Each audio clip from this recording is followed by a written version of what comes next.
അപ്പോൾ ഇന്ന് ഫെബ്രുവരി 9 അപ്പോൾ കഴിഞ്ഞ വർഷം ക്രിസ്റ്റഫറിലൂടെയാണ് ഞാൻ സോഷ്യൽ മീഡിയയിൽ വൈറലായത്. അപ്പോൾ അതിനുശേഷം ഇപ്പോൾ ഇന്ന് 2024 ഫെബ്രുവരി 9 അപ്പോൾ ഇന്ന് ഒരു വർഷം തികഞ്ഞിരിക്കുകയാണ്. അപ്പോൾ ആറട്ടോട് ചോദിക്കാം അതിനെപ്പറ്റി. അല്ല, ഇയാളെല്ലാം പ്ലാൻ ചെയ്ത് വന്ന ആളാണ്.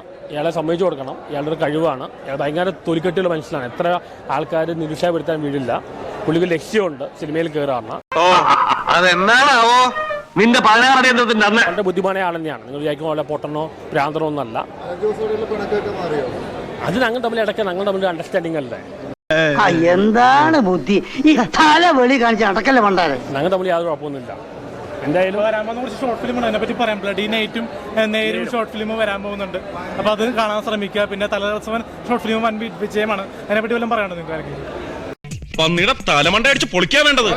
ആൾക്കാരെ പറ്റി ഈ പുള്ളിയെ എടുക്കാം. ഈ പുള്ളിയാണ് ആൾക്കാരെ പറ്റിക്കാൻ എടുക്കാം. നമ്മള് ഒരു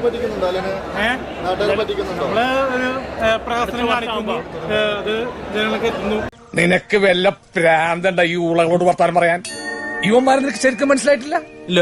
ഇവിടെ ഈ ലൈഫ് ബോയ് സോപ്പിന്റെ ഒക്കെ പരസ്യത്തില് സോപ്പ് ഒരച്ച് കഴിയുമ്പോ എല്ലാ കീടാണുക്കളും ചത്തൊടുങ്ങിട്ട് 2 കീടാണുക്കൾ മാത്രം ബാക്കി വരില്ലേ? ആ 2 കീടാണുക്കളാണ് ഈ ഇരിക്കുന്ന 2. ആൾക്കാർക്ക് എന്തും പറയാം. ജനങ്ങൾ വിഡ്ഢികളാണ്. ജനങ്ങൾ വീട്ടിൽ അങ്ങനെ ആളാണ് പുള്ളി. സ്വാതന്ത്ര്യമാണ്. നമ്മുടെ ഒന്നും പ്ലാൻ അല്ല. ആവശ്യക്കാർക്ക് ക്ഷമിക്ക്, അവൻ കൊച്ചല്ലേ. വിവരം വരാൻ ഇനിയും 2-3 വർഷം എടുക്കും. അതിനുള്ള വളം ഞാൻ ഇടുന്നുണ്ട്. ഈ 1ാം വാർഷികം ആചരിക്കുന്ന സമയത്ത് ഈ ഒരു വർഷത്തിനുള്ളിൽ എന്ത് മാറ്റമാണ് അലനുണ്ടായിരിക്കുന്നത്? പല നായികമാരും നമ്മളോടൊപ്പം ഡാൻസ് കളിക്കുന്നുണ്ട്. അയ്യടാ, അത്രക്ക് ദാരിദ്ര്യമുള്ള പെണ്ണുങ്ങളൊന്നും ഈ നാട്ടിലില്ല. ബ്ലഡി നൈറ്റിലെ നായിക ഒപ്പം ഞാൻ കളിച്ചിട്ടുണ്ട്. കണ്ടോ? ഇപ്പൊ ഓരോരുത്തർ എന്നെ വെച്ച് മാർക്കറ്റ് ചെയ്യുന്നുണ്ട് പലരും. സിനിമകളൊക്കെ അലനെ വെച്ച് മാർക്കറ്റ് ചെയ്യുന്നു. ഈ പല സിനിമകളുടെയും വിജയം അലൻ ജോസ് ആണോ? അതെ, ശരിയാണ്. എവിടെ നിന്ന് കിട്ടിയ സാധനത്തിൽ നമ്മൾ അലൻ ജോസ് പെരേര ഇല്ലെങ്കിൽ മലയാള സിനിമ ഒരിക്കലും ഉണ്ടാവില്ല. മലയാളം ഇതിങ്ങനെ വെറുതെ വിട്ടാ പറ്റില്ല. റോസപ്പ് പോലുള്ള കവിള എനിക്ക് കൊതിയായിട്ട് പാടില്ല. ഞാൻ എന്ന് 2 പൊട്ടിച്ചിട്ട് ഓടിയിട്ട് വരാം. എന്നെ അനുഗ്രഹിച്ചു. മലയാള സിനിമയുടെ നിലനിൽപ്പ് ഈ മലയാള സിനിമ ജനങ്ങളിലേക്ക് എത്തണമെങ്കിൽ ആറട്ടന്റെയും അലൻ ജോസിന്റെ റിവ്യൂ വേണം. എന്നാൽ മാത്രമേ എത്തത്തുള്ളൂ. ഈ പണ്ടാർത്തനം ഞാൻ ചവിട്ടി കൂട്ടാം.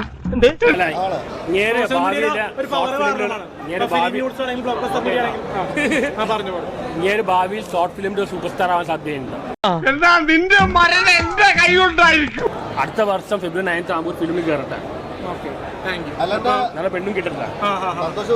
അലന്റെ ഈ വളർച്ചയിൽ സന്തോഷിന് എന്തെങ്കിലും അസൂയുണ്ടോ?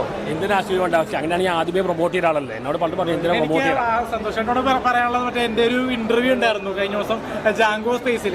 അപ്പോ അതിലെ നമ്മുടെ സ്നേഹ മേളത്തോട് ഇഷ്ടമാണെന്ന് പറഞ്ഞാൽ എനിക്ക് ഇഷ്ടപ്പെട്ടില്ല. എന്റെ പേര് ഉപയോഗിച്ചു. അതെന്തിനാടാ പന്നി ഇപ്പൊ പറഞ്ഞതല്ല? പിന്നീട് വരെ അവസരം കിട്ടിയില്ലെങ്കിൽ ഹണിറോസ് റിപ്ലോഗ് ചെയ്യാൻ താല്പര്യമുണ്ടോ? ഹണിറോസായിട്ട് അഭിനയിക്കുമ്പോൾ റിപ്ലോഗ് ചെയ്യാൻ താല്പര്യമുണ്ട്. അതൊക്കെ ഇരിക്കത്തേ ഉള്ളൂ. അച്ഛനാണെന്ന് പറഞ്ഞാൽ അത് ഞാൻ അംഗീകരിക്കും കുറച്ച്. തോന്നി ബ്ലഡിലുള്ളതാണ്. 10 ഗുണം 10 ഗുണം.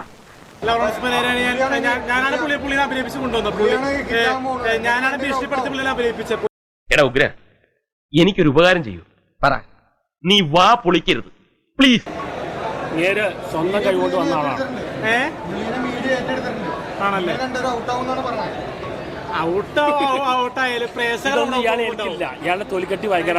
നിങ്ങൾ എന്ത് കുറ്റം പറഞ്ഞാലും എന്ത് കളിയാക്കിയാലും ഇയാൾക്കൊരു പ്രശ്നമില്ല. ഇയാളുടെ തൊലിക്കെട്ടി വളരെ തൊലിക്ക് നല്ല കട്ടിയാണല്ലേ. അലനെ അച്ഛനെ ഭീഷണിപ്പെടുത്താറുണ്ടോ? നമുക്ക് ബിഗ് ബോസിൽ പോയില്ലെങ്കിൽ നമുക്ക് പ്രശസ്തിയും പബ്ലിസിറ്റിയും ഉണ്ട്. കാരണം നമുക്ക് റോഡിലൂടെ ഇറങ്ങി നടക്കുമ്പോഴും ജനങ്ങൾ കൂടുന്നുണ്ട്, സെൽഫി എടുക്കുന്നുണ്ട്, പെൺകുട്ടികൾ പോലും ഓർഡർ.